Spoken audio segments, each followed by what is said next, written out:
que eu queria falar com vocês hoje um pouquinho sobre a nossa saúde espiritual.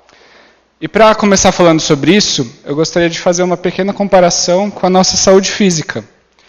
Sabe, se você acorda um dia com dores no peito, com dificuldade de respirar, com enjoo, náuseas, pode ser que você esteja para ter um ataque cardíaco, um infarto, né? Você precisa ir para o hospital, você precisa ser cuidado.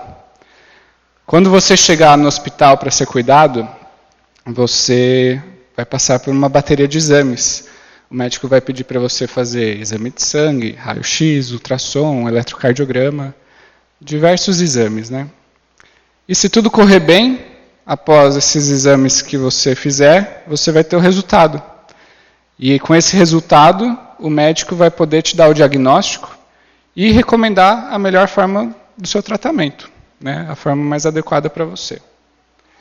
Com a nossa saúde espiritual, não é muito diferente. A gente também fica doente. E também tem alguns exames que a gente pode fazer para ver aquilo que está acontecendo com a gente, para a gente ter um diagnóstico, né? Vou te dar alguns exemplos desses exames. Quantas horas do seu dia você separa para ler a Bíblia e para orar? Em quais atividades aqui da igreja você está participando para você exercer o dom que Deus te dá? Quão difícil para você é participar desse momento que a gente acabou de participar aqui da oferta, doando o seu dinheiro ou doando o seu tempo para Deus? Sabe, há muitas atitudes na nossa vida que determinam a qualidade da nossa saúde espiritual. Ou seja, quando eu falo de saúde espiritual, eu falo do nível do nosso relacionamento com Deus, né?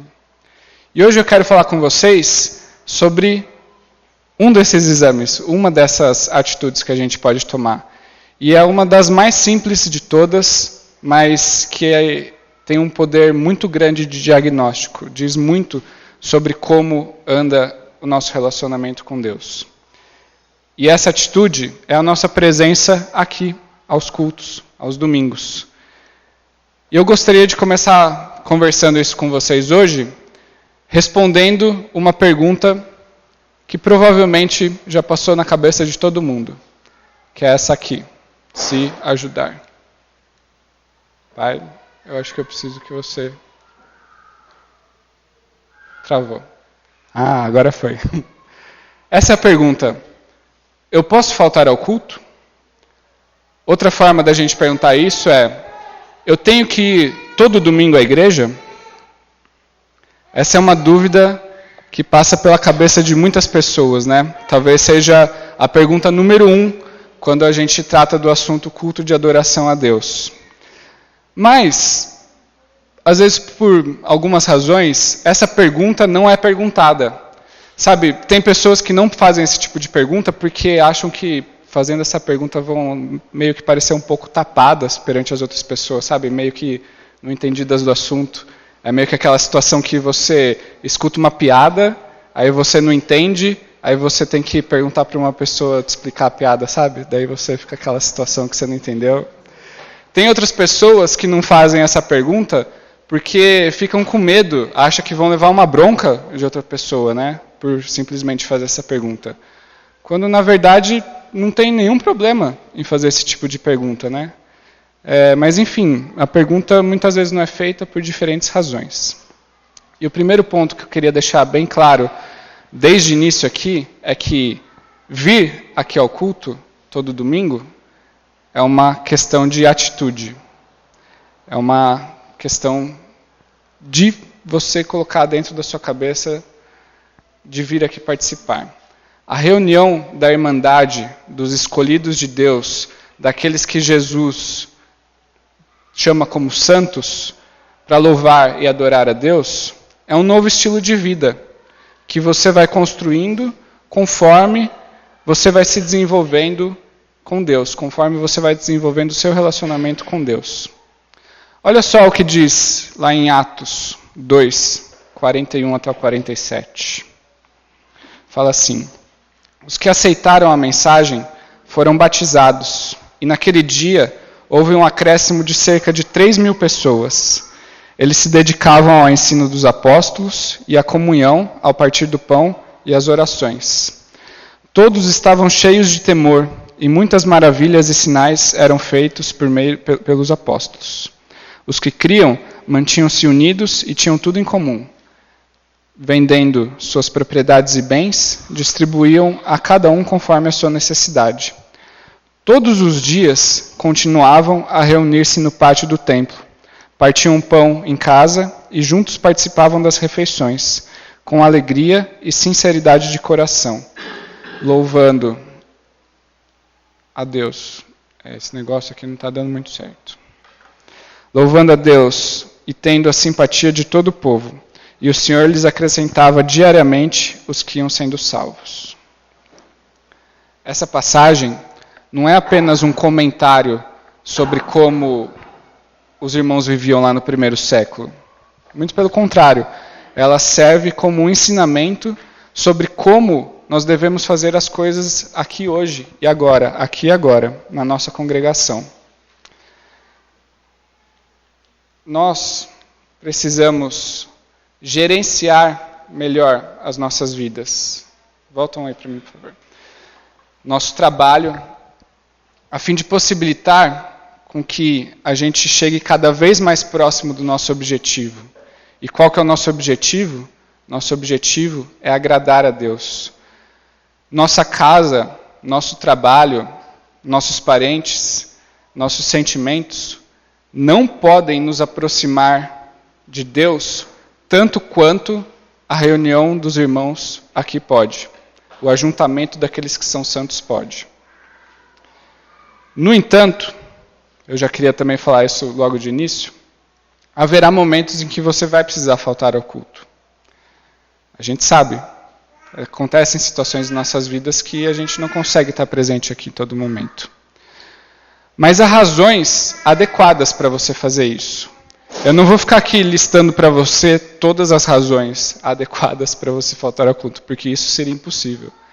Mas o que eu posso dizer a você é o seguinte: se o seu motivo para faltar ao culto for para servir ao Senhor em outro lugar de uma melhor maneira, se for para atender uma necessidade genuína, ou se for para atender a um chamado de Deus, não tem problema você faltar ao culto.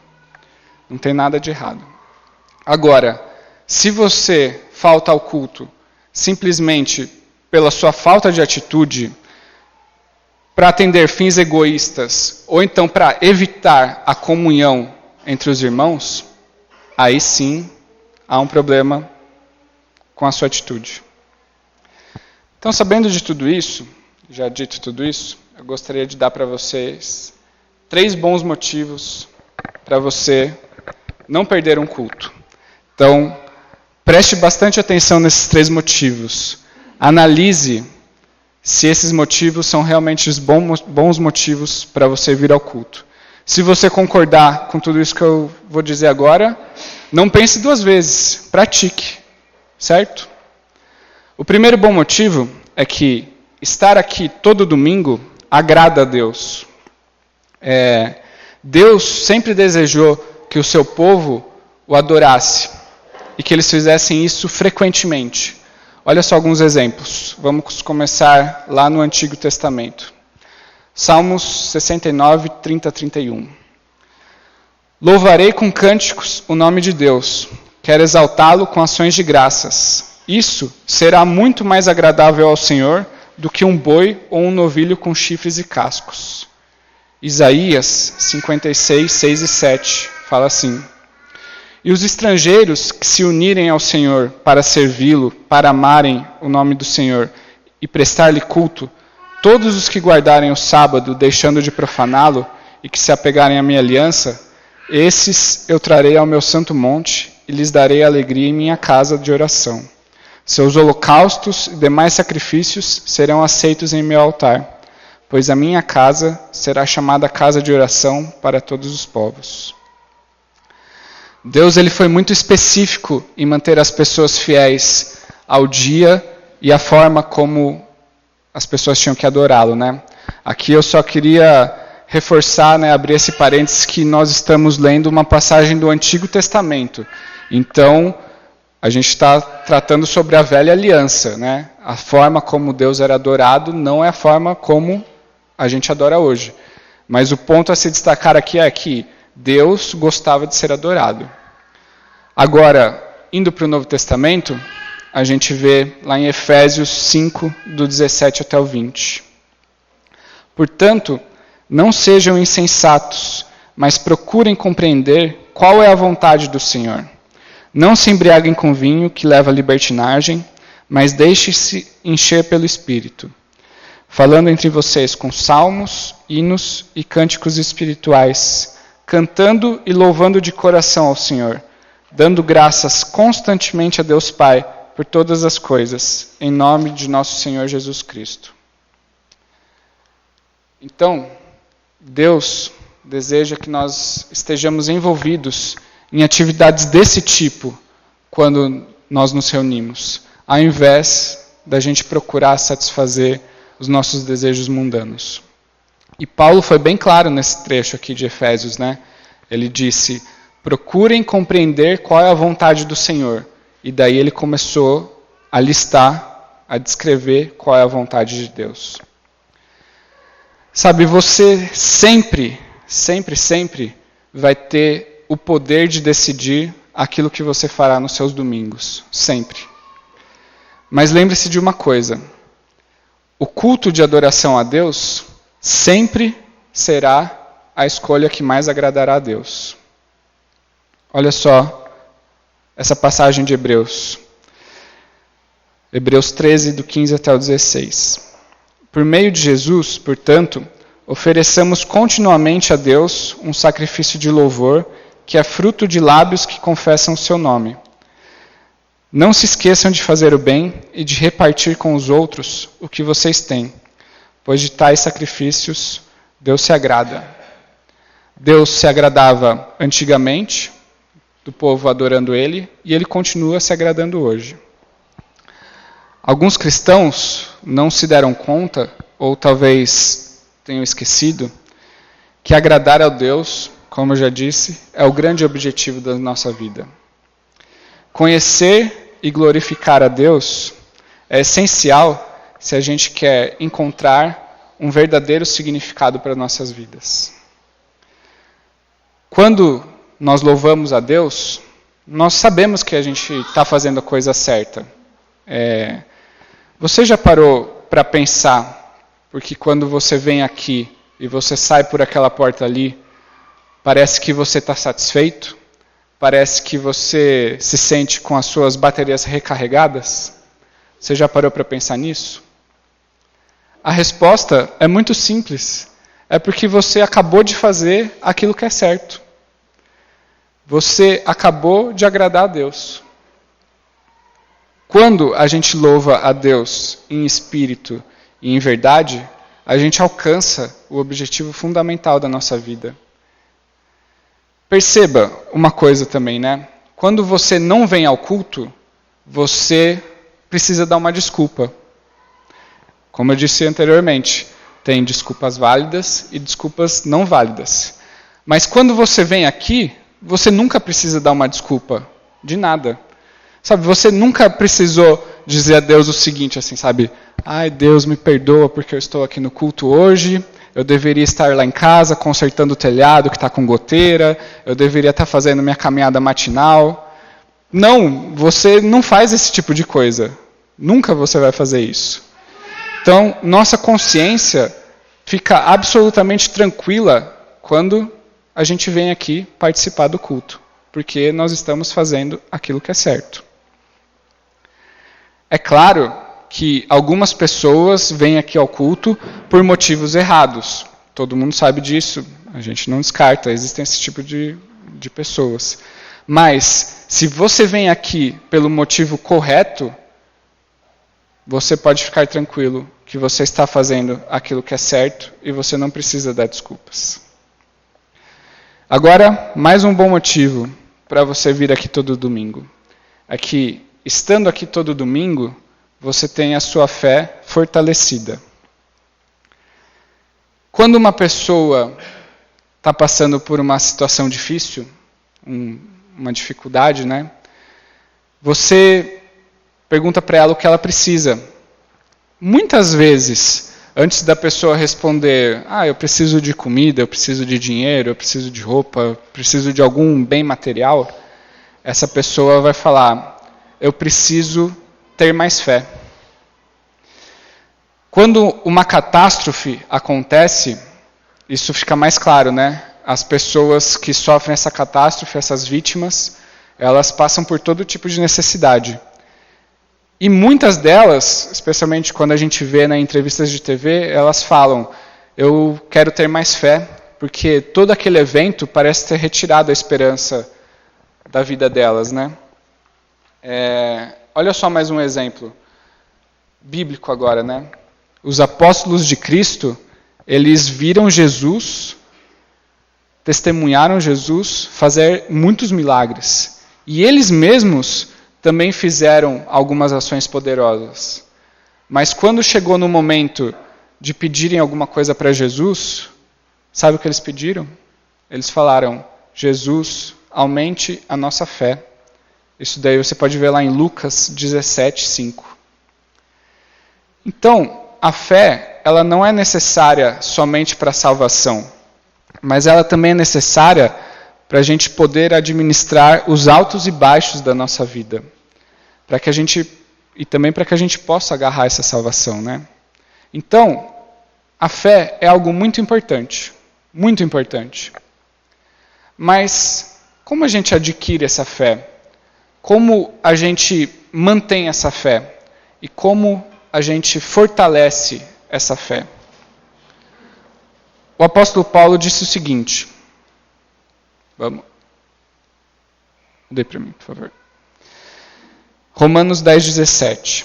A fé vem por se ouvir a mensagem, e a mensagem é ouvida mediante a palavra de Cristo. Se a gente combinar todas as oportunidades de atividades que a gente tem para fazer na nossa vida aí no mundo, nenhuma delas vai acrescentar 1 milímetro sequer na nossa fé. Agora, ouvir e compartilhar a palavra de Cristo, a palavra de Deus, orar, tomar aqui a ceia, compartilhar com os irmãos essa comunidade cristã, participar da oferta, isso sim vai aquecer e fortalecer a sua fé. E para complementar esse ponto da fé, eu queria dizer mais alguns pontos que você precisa fazer a fim de fortalecer sua fé. O primeiro é resistir ao pecado. O segundo é perseverar no sofrimento. O terceiro é fazer o bem. E o quarto é produzir os frutos do Espírito. Vou repetir. Resistir ao pecado, perseverar no sofrimento, fazer o bem e produzir os frutos do Espírito. Todas essas coisas são baseadas na força da sua fé. E a força da sua fé é proporcional à exposição que você sofre à palavra de Cristo, à palavra de Deus, e ao povo de Deus, ao tanto de comunhão que você tem com os irmãos. Não há atalhos para a construção da fé. Coloque isso na sua cabeça. Não tem atalhos para você construir sua fé. Você precisa praticar. E a gente pode fazer a seguinte fórmula matemática, né, quando a gente trata desse assunto. Uma presença fraca aqui é igual a uma fé fraca, que é igual a um cristão fraco. Uma fé forte, geralmente, é resultado de muito ensino que o cristão recebe. E para muitas pessoas, a única oportunidade de ensino da palavra que elas têm é vindo aqui aos cultos. É por meio de uma frequência constante aqui aos cultos, né? É só também você se perguntar, quando foi a última vez que você aprendeu sobre a Bíblia no seu trabalho? Quando foi a última vez que você aprendeu sobre a Bíblia no futebol, no salão de cabeleireiros, no churrasco? Quando que foi? Eu espero que não tenha sido há muito tempo atrás, mas eu acho que infelizmente para muitas pessoas foi há muito tempo atrás. Eu também só quero deixar bem claro uma coisa aqui, né? Que eu acho que às vezes alguém pode estar interpretando de uma maneira errada. Eu não estou dizendo aqui que não é para você não participar de eventos como esses, né? O que eu estou querendo dizer para você é para você refletir a seguinte pergunta: vale a pena você trocar a sua presença aqui pela sua presença em algum outro lugar, em alguma outra atividade? É algo para você pensar. E também pode ser que você esteja com uma outra pergunta na sua cabeça, que talvez essa seja a pergunta número 2, quando a gente trata do tema culto de adoração a Deus. É a seguinte. Mudei. Se eu faltar ao culto, eu vou para o inferno? Eu perco a minha salvação? A minha resposta para essa sua pergunta, caso esteja na sua cabeça, é: como é que eu sei? Como é que eu vou responder essa pergunta para você, sabendo que nós somos salvos pela graça de Deus e não por frequentar os cultos? A única coisa que eu posso te responder quando você me faz essa pergunta é que eu posso identificar que você pode estar tendo algum tipo de problema com a sua atitude. Voltando naquela comparação que eu fiz no começo da mensagem com a nossa saúde física, se eu fosse um médico agora e você viesse me fazer esse tipo de pergunta, eu diria para você o seguinte: olha, eu posso dizer para você que você tem um problema do coração, mas eu não sei dizer quando você vai morrer. E eu diria mais, eu diria que o seu problema do coração é que você só quer fazer aquilo que você tem que fazer, quando você faz esse tipo de pergunta para mim. E sabe como a gente chama isso no nosso vocabulário da igreja, no nosso vocabulário religioso, quando você só quer fazer aquilo que você tem que fazer? A gente chama isso de legalismo. Opa, vamos mudar aqui. E o legalismo é algo terrível para nossas vidas.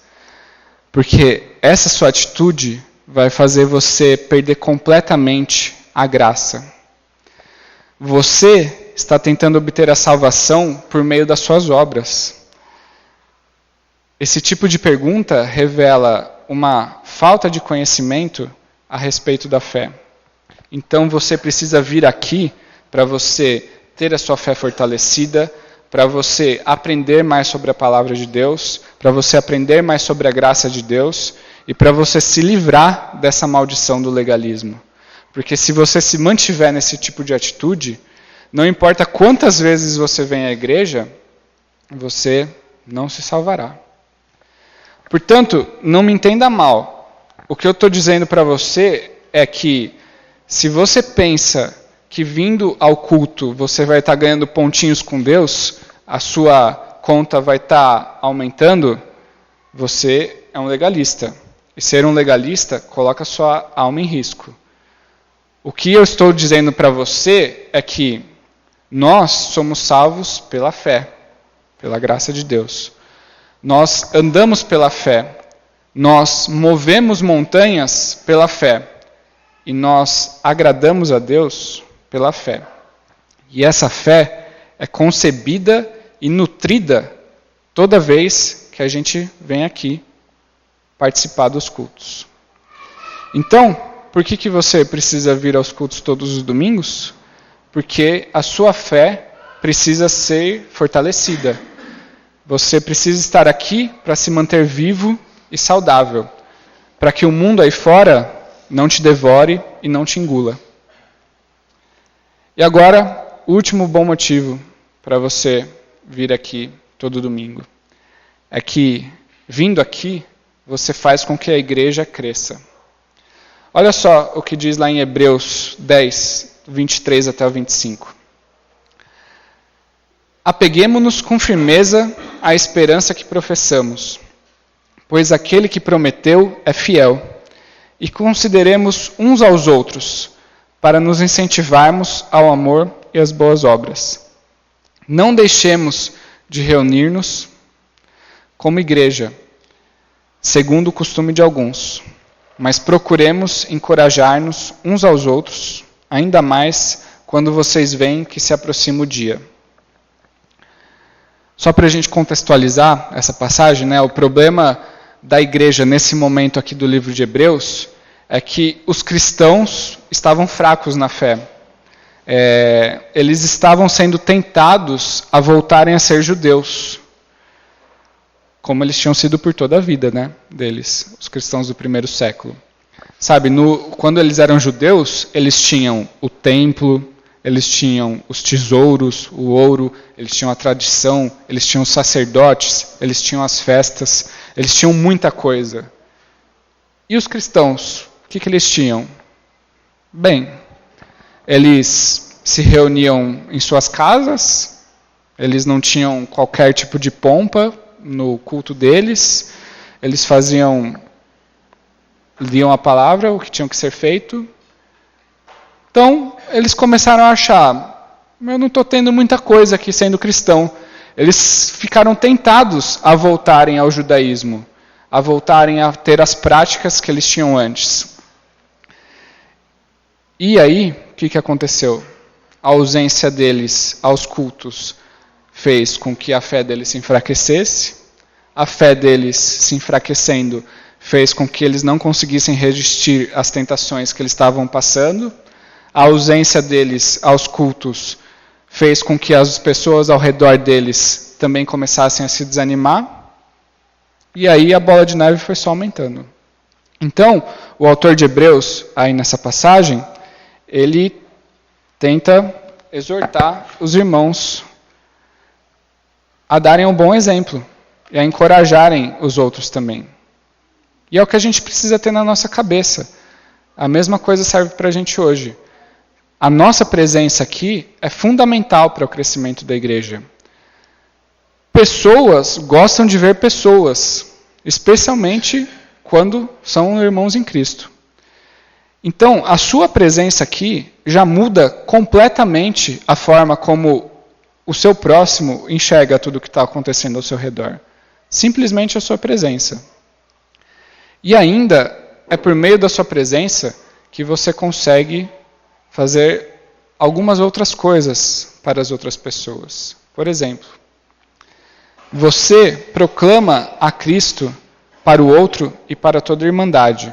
É o que a gente vê lá em 1 Coríntios 11, 26.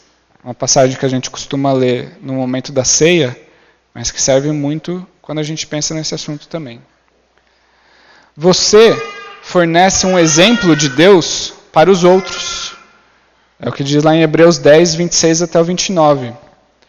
Você já parou para pensar no que a mensagem que você transmite com a sua ausência aqui no culto, a mensagem que você transmite para as crianças, para os cristãos recém-convertidos e para os visitantes? Você já parou para pensar nisso? Especialmente esse grupo de pessoas, eles precisam ter exemplos de cristãos maduros, que levem a sério a sua participação aos cultos, para que um padrão alto seja estabelecido e para que esse padrão seja copiado. Tá? E mais uma coisa, quando nós nos reunimos aqui regularmente, nós contribuímos para as necessidades dos santos. É o que a gente vê lá em 1 Coríntios 16, do 1 até o 3. Quando nós estamos reunidos aqui, nós contribuímos com muito mais do que dinheiro que a gente coloca aí nessas sacolinhas. A gente contribui com o nosso exemplo sólido. A gente contribui com uma ação de encorajamento, com um testemunho de amor pela igreja. A gente precisa lembrar que a nossa frequência regular aos cultos, por todos os membros da igreja, é o primeiro passo para o crescimento dela. E geralmente, o primeiro passo para o crescimento da igreja como um todo, né? E geralmente também é o primeiro passo para o crescimento pessoal de cada pessoa. E eu tenho certeza que nós estaríamos muito mais empolgados aqui caso tivesse 500 pessoas nesse prédio. Porque, de novo, pessoas gostam de ver pessoas. Mas isso nunca acontecerá caso as 80 pessoas que estão aqui hoje não mantenham firme o seu compromisso de estar sempre presentes aqui. Eu vou repetir. Para ter crescimento da igreja, tanto espiritual quanto numérico, é preciso que cada um tenha bem claro o seu comprometimento a vir aqui todo domingo. Quando do cristão mais experiente ao cristão mais jovem for entendido que for colocado o fato na sua cabeça de que colocar o reino de Deus em primeiro lugar começa com a tarefa de você estar presente aqui, a simples e humilde tarefa de você estar presente aqui, então o Senhor vai conseguir confiar a gente o nosso crescimento pessoal e corporativo. Resumindo tudo isso que foi dito hoje, é o seguinte: vir ao culto é uma questão de atitude. Vir ao culto agrada a Deus. Vir ao culto fortalece a nossa fé. Vir ao culto não te traz salvação, mas faltar também não te traz condenação. E vir ao culto fortalece a igreja. E para terminar, eu gostaria de convidar você que está aqui hoje e está sentindo que a sua fé está fraca. Eu gostaria de convidar você a se levantar da sua cadeira e vir aqui para frente para a gente orar. A gente orar para que você tenha a sua fé fortalecida, para que Deus possa fazer com que você entenda a maravilhosa e grandiosa graça que Ele tem para a gente. Para que você possa ser fortalecido a participar cada vez mais da comunhão entre os irmãos. Para que você possa ficar forte e possa ser sal e luz dessa terra, ser sal e luz aqui nessa terra.